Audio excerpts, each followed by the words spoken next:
Today we're going to be talking about one of my favorite major scale shapes. So this is just going to be a 1-octave major scale shape that you can use in a lot of different situations. You can use it for composition, improvisation, for getting your technique better with practicing just a small scale shape.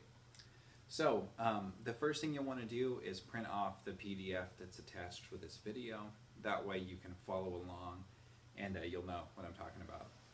So the first thing we're going to do is we're going to play a major scale on one string. And you can see that's the first thing on your handout. And it goes like this. 0, 2, 4, 5, 7, 9, 11, 12. Another way that we think about this is in whole steps and half steps. Every major scale is a pattern of whole steps and half steps. So it goes like this. Whole, whole, half, whole, whole, whole, half. Okay, it's also a good idea to practice it descending.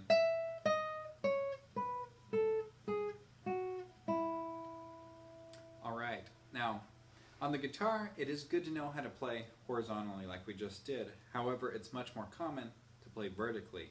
And I can get those exact same notes, but playing on across different strings.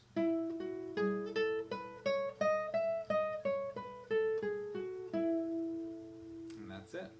Okay, so that's the second thing. It says 1 octave on your page.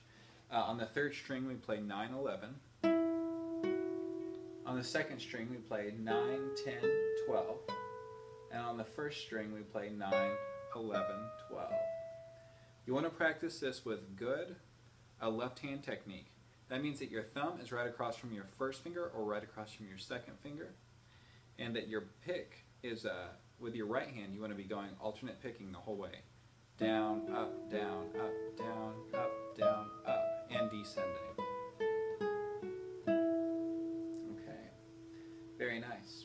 So once you've got that down, you can use that as a warm-up just to practice your major scale to where everything's very even and it feels really comfortable. Then you can start working on the two most common licks. So lick number 1 sounds like this. These are a couple of my favorite licks. They usually will get you sounding pretty good pretty quickly, and then you can feel free to improvise once you feel a little more comfortable with the scale.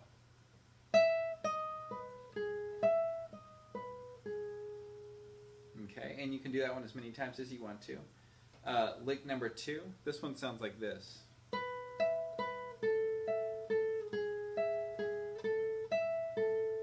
Also a good idea to repeat this one. It's kind of a repetitive lick.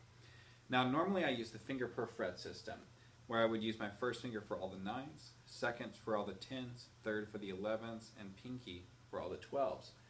However, in this case, on lick number 2, I'm going to put my ring finger on the second string 12 and my pinky on the first string 12. That way I can just keep my pinky here the whole time, and I'll use third finger on the second string, then I'll go to second finger on the 10, first finger on the 9, second finger 10, third finger 12.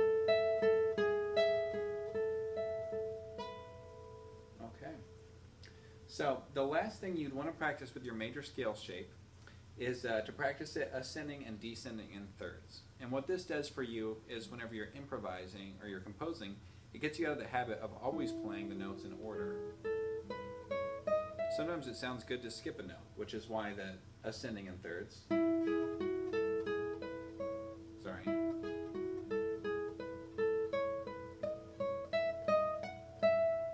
And the descending in thirds.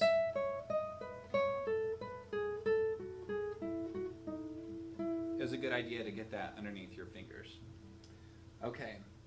Now, the last thing that's really important about this, and kind of the thing that ties it all together that makes it really useful for you, is when you can put this major scale in any key. That way, if you're playing with a song that's in the key of A, you can just move the major scale to the key of A, and you can jam. You can use our licks. Or so that's what this last line is about, where it tells the notes on the third string, the G string. So let's just go up the basic notes on the third string. open is G, 2 is A, 4 is B, we have a half step up to C on 5, then we have D on 7, E on 9, F is another half step on 10, and then G again on 12. So the trick to putting this major scale in any key is that you find the note on the 3rd string, put your first finger on it, and then you can start playing your major scale in that key. So this whole time that we've been playing in the key of E because we were on fret 9 on the 3rd string.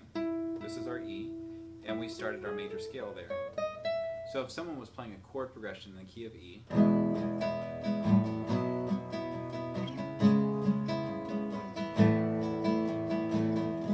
our licks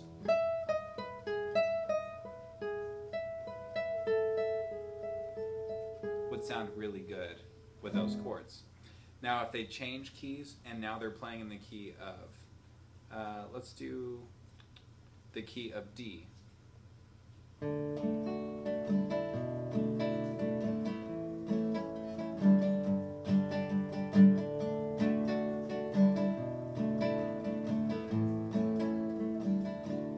So, different key now. You would have to count up on the 3rd string till you get to a D. G, A, B, C, D, fret 7, and you would start your major scale there. And now as they're playing their chord progression in the key of D, you can use the same licks. It's the exact same shape, just in a slightly different location. So a good exercise to do is just pick a random key, like let's say the key of A. Find an A on the 3rd string, and then practice playing your major scale ascending and descending. Another great thing you can do is on YouTube, just pull up some backing tracks in the key of A, in the key of C, anything like that, and just practice playing around inside the scale, using some of the licks I showed you today, making up some of your own, and you'll get to where you feel really comfortable improvising in the major scale. Alright, well that's everything for today. I hope that major scale gives you something to work on, and I'll see you next time. Thank you.